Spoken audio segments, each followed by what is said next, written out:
All right, Dalton, let's get to our standouts of the week. Who is standing out outside of these 10 games that we reviewed? Let's start with another quarterback in the ACC for a team that's all of a sudden getting kind of hot. You know, we kind of ignored them for the last couple weeks. They had a couple out-of-conference losses. Let's look at the Duke Blue Devils getting into a shootout with Cal last night. They had a big deficit, came back later in the second half in this game. Darian Mensah, you know what? It was kind of tough. It was tough sledding for them against Illinois. A lot of turnovers. They lost to Tulane in the Mensa Bowl. But you know what? The 3-0 in the ACC, Darian Mensah, 89.8 passing grade last night, 22 of 30, 265, 2 touchdowns, 3 big-time throws. And guess who's leading the Power 4 in passing grade? Darian Mensah. This is kind of what Duke had envisioned. Now they ran into some hurdles out of conference, but 3-0 in the ACC with one of the best quarterbacks in the conference, leading the Power 4 in passing grade, second in the Power 4 with 14 big-time throws. He's showing off that gunslinger mentality he's gotten. Duke is starting to figure things out just in time to start competing in the ACC. Credit to them. They went through their bumps early, but Manny Diaz and Darian Mensah starting to right the ship there. I got to shout out the troops here. Eli Heidenreich, the fullback, the star fullback for Navy in this game. 92.5 PFF grade in a 24-21 win over Air Force. So big rivalry game there for Navy over Air Force. Dalton, the fullback. I want to emphasize again, fullback. The fullback in this game. 8 catches on 8 targets for 243 receiving yards and 3 touchdowns against Air Force. The fullback for Navy had almost 250 receiving yards and 3 touchdowns, 94.8 receiving grade, 8.4 yards per route run for the fullback, Eli Heidenreich, in this game. He actually led the nation in receiving yards this week as a fullback. What a performance for Eli Heidenreich for Navy in that win over Air Force. Yeah, 34-31 actually, higher scoring. Oh, sorry, 34-31. 34-31, and it's a unique role certainly when you think about Heidenreich in the production because we have to put him down as a fullback because we don't really have like designations for wingbacks, and he plays that wing role, so he's in motion a lot and he gets into a lot of those play action concepts. But him and then just the game that Blake Horvath, his quarterback, had too. I mean, throwing Blake Horvath, a quarterback at Navy, threw for 339 and 3 touchdowns. He's the best passing grade in the country, right? Yes, he's the one guy ahead of Mensah. Yeah. Yes, and we did this last year early in the year with Navy. I mean, they got an explosive offense. Horvath, 339 and 3 touchdowns through the air, 128 and a touchdown on the ground. He was also the leading rusher. And the funniest part is Heidenreich usually gets a handful of carries as one of those wingbacks. He didn't get a carry in this game. He just did it all receiving. But what are you talking there? Was it over 30 yards per catch? I mean, that's yeah. Man, oh man. I mean, that's you want to get highly graded. You get 30 yards per catch. That'll do it for you.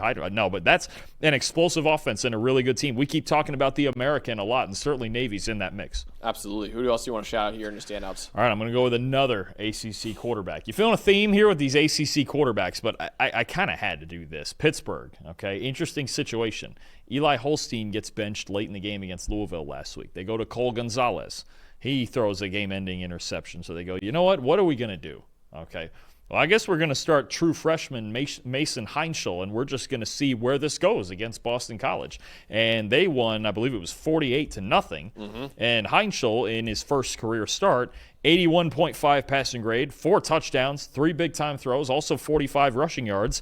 And all of a sudden, Pitt's offense looks like they certainly know what they're doing. I mean, you know what? Sometimes as a coach, you just go, let me throw the freshman out there and see what happens. And all of a sudden, Heinschel certainly earned himself more playing time. I mean, credit to him because we were thinking, we're like, okay, what in the world is going on with this Pitt quarterback situation? Is Boston College going to go in there and beat him? What's going on here? By the way, Heinschel was the number 44 quarterback out of high school. It's not like he's like a high 4-star, 5-star kind of kid. This is a guy that like number 44 quarterback out of high school. Score one for the underdogs. See that? Gotta love that. But no, I mean Mason Heinschel.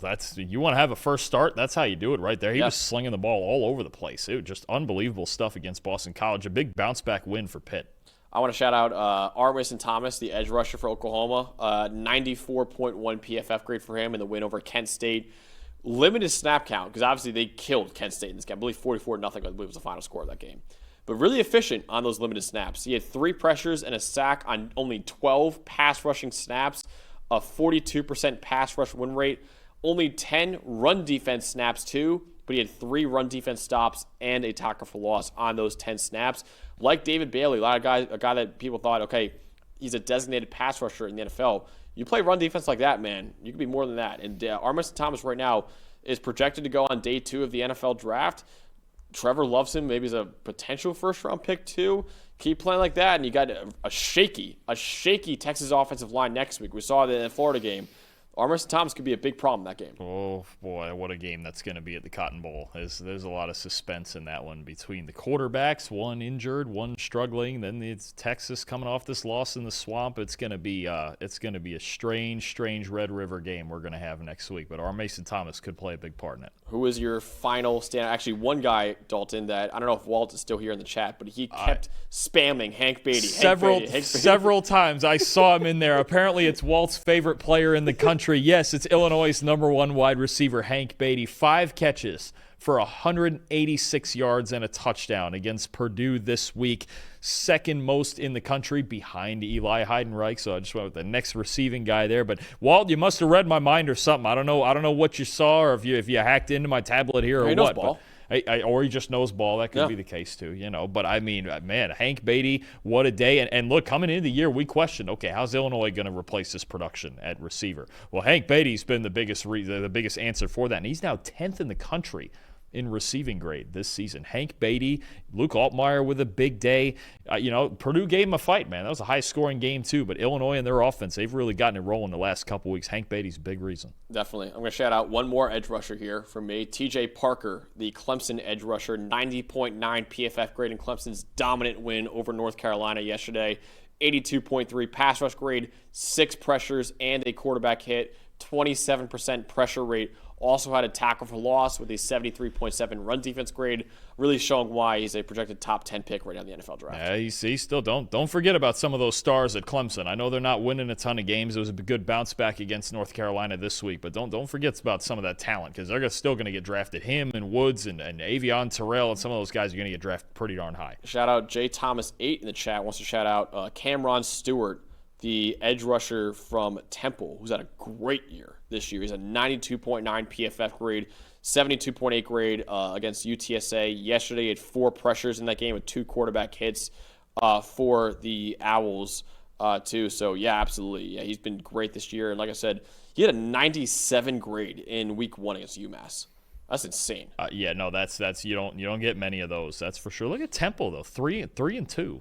3-2, the Temple. I was getting it. I would consider that. That's an upset win there over UTSA. UTSA's got a really good offense. They held to 21 points. Owen McCown and those guys. That's a big win for Temple in conference. First conference game of the year, actually. Definitely, yeah. Shout out to Jay Thomas 8 in the chat, and shout out to Walt for shouting out one of your shouts too. And, I know. I saw at like the beginning of the show, he was already on Hank Beatty, and I was just in my head. I was like, we'll get there. We're getting there. There's an order. There's an order to things here. He goes, the legend of Hank Beatty continues. Yeah, it does. Yeah. It certainly does. If it continues against Ohio State, boy, it might be onto something there. Next week's the test right there.